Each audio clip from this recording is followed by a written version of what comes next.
This is section 3.5b. So this is the continuation of section 3.5. So in 3.5a, we did absolute value equations. Now we're going to do absolute value inequalities. Trust me, the equations are so much nicer than these inequalities. These inequalities, man, they're a mess. Okay, so here's what I'm going to do. I'm going to split these absolute value inequalities into two cases. Case 1, where we have the less than or equal to, and case 2, where we have the greater than or equal to. I'm going to do case 1 first because the less than is a little bit easier than the greater than. So, all right, here goes. Remember, you have the pause and rewind button if you should need them, okay? Case 1, this works for less than or equal to, okay? If you talk about the absolute value of what number is going to give you an answer that is less than 4, there's a whole bunch of things, okay? In fact, it's everything between 4 and -4. All of these numbers, any number you pick in this region, the absolute value of -1 is 1. Is that less than 4? Yep. The absolute value of 3 is 3. Is it less than 4? Yep. So all of these numbers in this pink region right here, when you take their absolute value, you're going to get an answer that is less than 4. Now look out here at the unshaded region, like -6. The absolute value of -6 is 6. Is 6 less than 4? No. That's why this isn't shaded. Same thing up here. The absolute value of 5 is 5. 5 isn't less than 4. So any of these numbers in this pink region, that when I substitute them in for x and I take their absolute value, I will get an answer that is less than 4. With the equations, we had specific individual answers. The inequalities have a whole bunch of different answers because it's not just where is it equal to 4. Now we're like, it's just less than 4. So now we're throwing in a whole bunch of different answers, an entire interval worth of answers. Now this does work for or equal to as well. If this had said or equal to, the only thing that would have changed is I would have put brackets on the 4 and the -4. All right, so the absolute value inequalities that either have less than or equal to. Now how do I know this is less than? Remember we talked about how that looks like an L right there? That's the less than. In standard form, remember that from part A of 3.5? In standard form, you can rewrite it without the absolute value because that's the problem area here. You can rewrite it as this stuff in the absolute value smushed between this number and its negative. Then solve it just like we did back in section 3.4 with this compound inequality. Okay. Now, why is it smushed between those? Well, it comes back to this thing right here. It's all those values that are between 4 and -4. Now, here's the thing. C must be positive. Now, if C happens to be 0, well, where are these absolute value less than 0? Never. Less than a negative? Nope. Not going to happen. No solution. So if it happens to be less than a negative, it's no solution. If it's less than 0, also no solution. But if it's less than or equal to 0, then you're just going to have that one little tiny solution at 0. Okay, so this absolute value less than 4 is the same as this interval, and it's the same as this in interval notation. So here's the absolute value inequality. Here's the algebraic or inequality notation. Here's the interval notation. So all three of these mean the same thing. So let's look at some examples here. If I have the absolute value of x is less than or equal to 9, I'm only going to work with the less thans for now. The less thans mean you're going to rewrite it without the absolute value and smush the x, this thing, between this number and its negative. Okay? So I'm going to rewrite this without the absolute value by smushing this stuff in the absolute value between this number and its negative. Now, we're done with this algebraic notation. We don't have to get that x by itself because, booyah, it's already by itself. Interval notation would be -9 to 9 with brackets. Brackets because those are both or equal to's. Okay. If I have the absolute value of m less than 2/7, that is a strict inequality, so I'm going to have parentheses in my answer. Because this is a less than, and because it's in standard form, I can go ahead, get rid of the absolute value bars, and smush the stuff inside. Incidentally, the stuff inside the absolute value bars, that actually has a name. It's called the argument of the absolute value, just in case you ever hear that. But yeah, you can take that argument, that stuff inside here, and smush it between 2/7 and -2/7. We don't have to solve it for m. It's already solved for m.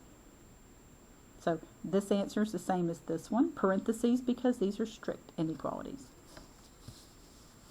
All right, the absolute value of y less than or equal to -2. The absolute value is never negative, so there's no way for it to ever be less than a negative, so it has no solution. Now notice all of these are in standard form. That's important, as we learned in the earlier part of this section, back in part A. This one's not in standard form. That -4 right there, that's what's standing between us and standard form. So I'm going to add 4 to both sides, and then there's that standard form we're looking for. Now, if this were an equals, I would split this into 2 equations and solve those, like I did in part A. But here we are with the inequalities. So instead, the less than inequality is going to smush x plus 6 between 4 and -4. So it's going to take this stuff right here and it's going to smush it between that number and its negative, if that number is positive. Okay? That's what's going to happen every single time with these absolute value less than or equal to inequalities. Notice that this is an or equal to, so both of these are or equal to's. Now, we have to solve this just like we did back in, 3.4? So that means I got to subtract 6 from all 3 of these regions, and I get that x is between -10 and -2, or in interval notation, bracket the interval from -10 to -2. Brackets because of those or equal to's. All right, so let's look at the second case, the greater than. I'm going to look at just this one, but it does work for either one, the greater than or the greater than or equal to. So the greater than, what number can I put right here for x so that when I take its absolute value, my answer is greater than 4? Well, you might say 5, 6, 7, 8, 5.8, any of those, right? You take the absolute value of any of these, and you're going to get something bigger than 4. But wait, there's more. If you act now, you get another interval back here. Look, all these back here, like say -6, the absolute value of -6 is 6, and 6 is greater than 4. When you take the absolute value of these negatives, they become the same as these numbers up here. So the greater than interval is are two separate intervals here, 2 separate disjoint intervals, whereas the less than was the between. Okay, remember the less than was this area right here in the middle. The greater than are all these things in these extreme values, way back up here, way down there. Now the only difference between this strict inequality and this or equal to would be the brackets. That's all. Okay, so an absolute value inequality with a greater than or equal to in standard form, important here, will be split into 2 inequalities, not one compound inequality. Okay, the less thans go into a compound inequality that's much nicer. The greater thans have to split into 2 separate inequalities. One that's the larger than the positive number, and the other one's smaller than the negative. Okay? So just to kind of give you a formula to go off of, if you have the absolute value of something and it's in standard form, so it's greater than some number, that number needs to be positive, that's what C greater than 0 means, then you're going to split it, kind of like we did with the equations. But one way is going to be bigger than this number, and the other one's going to be smaller than that negative. So remember back here, it was bigger than 4 and below negative 4. So it's got to be bigger than this number and below the negative of that number. So this one's a lot messier.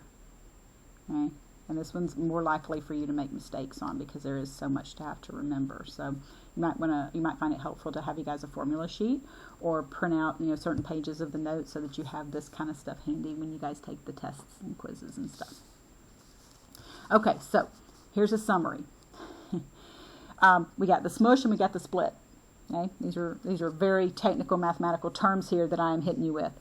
The less than is going to be the smush, right? We just smush everything together. The greater than is going to be the split. So you can remember this. The greater than is going to have greater work to have to do. Okay? And that's going to split into bigger than the positive and smaller than the negative. So just trying to summarize it here for you. All right, let's look at an example with some greater thans. Okay, so absolute value of x is greater than or equal to 3/4. All right, because it's a greater than and it's in standard form, we're going to go ahead and do this split. We know it's going to be everything above 3/4 and everything below negative 3/4. I say and, sorry, I should say or. Everything below negative 3/4. So when I say and, I just mean my answer is this part and that part. I don't mean and as in like an intersection of those. So how do I write that? Well, you can write an interval notation or you can write an inequality or algebraic notation. So I can write everything bigger than 3/4 or equal to 3/4 or less than or equal to negative 3/4.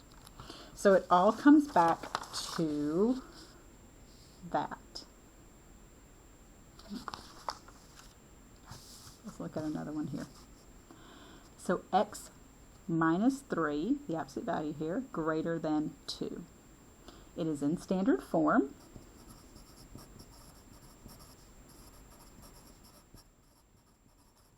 So that's good to know. That means we can go ahead and split it into two inequalities. Those two inequalities are greater than 2, and then the other inequality is less than negative 2. It doesn't matter which order you do them in. If you do the less than negative 2 and the greater than 2, that's fine too. Then we're going to solve these inequalities separately, kind of like we did with the equations, right? I'm going to add 3 to both sides, add 3. So we get two intervals. We get the interval that's bigger than 5, so that's the interval notation. And then we have the interval that's less than 1. There's the interval notation for that. The way that you write an answer that has two separate intervals that are disjoint is you just put a little union symbol between them. All right, so this guy, not in standard form. All right, just like with the equations, we got to get it in standard form. So we got to add 10, then we got to divide by 2.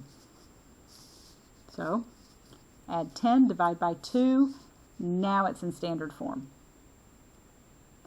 Because it's a greater than or equal to, we're going to split it into the two pieces.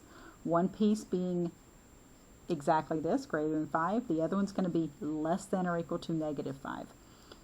Remember, in the less thans, you just smush everything together into a compound inequality. For the greater than, you do have to split it into two inequalities, and the direction of the inequality flips. All right, so we're going to subtract 3, and we get two intervals. We get greater than or equal to 2, less than or equal to negative 8. These are two disjoint intervals, so we're going to connect them with a union. They do not overlap. This one being bigger than 2 is everything from 2 bigger. This one's less than negative 8, so it's everything from negative 8 less than. But in interval notation, we always write smaller, comma, larger.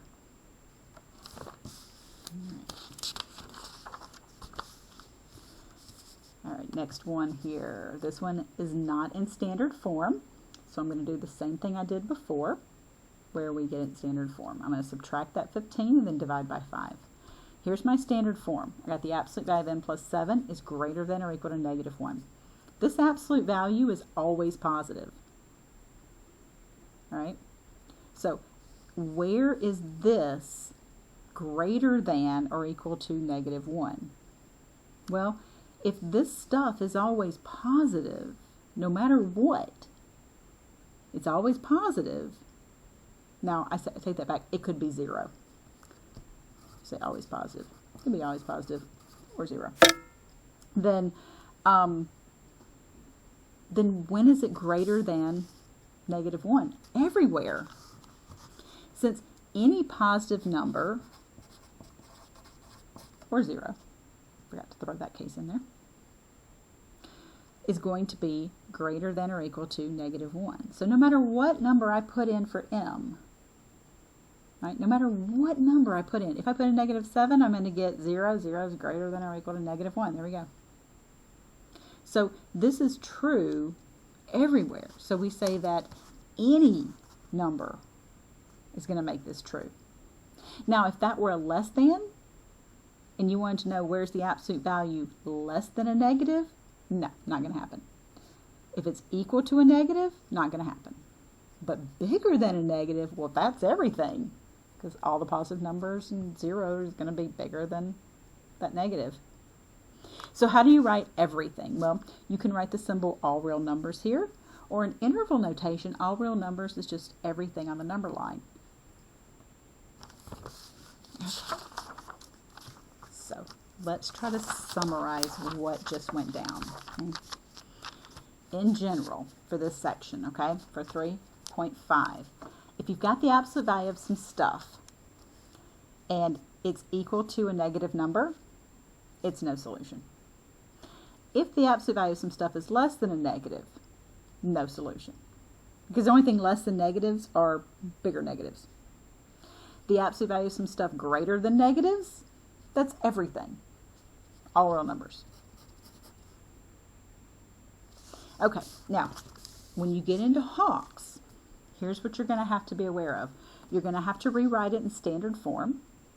It's going to ask you, is there a solution? So you're going to have to say, oh, is there? Yeah, let me see. That's kind of giving you that option of, if it's a no solution, you go ahead and be like, ooh, cool, I'm done, no solution. Then it's going to ask you to sketch the general form of the graph.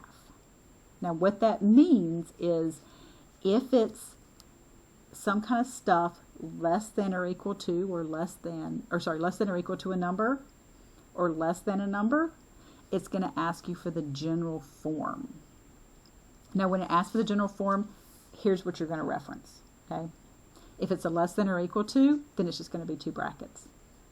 If it's a greater than or equal to, it's 2 brackets, but they're opening outward there. Remember, because the greater than or equal to are the 2 separate intervals, whereas the less than is the smush interval.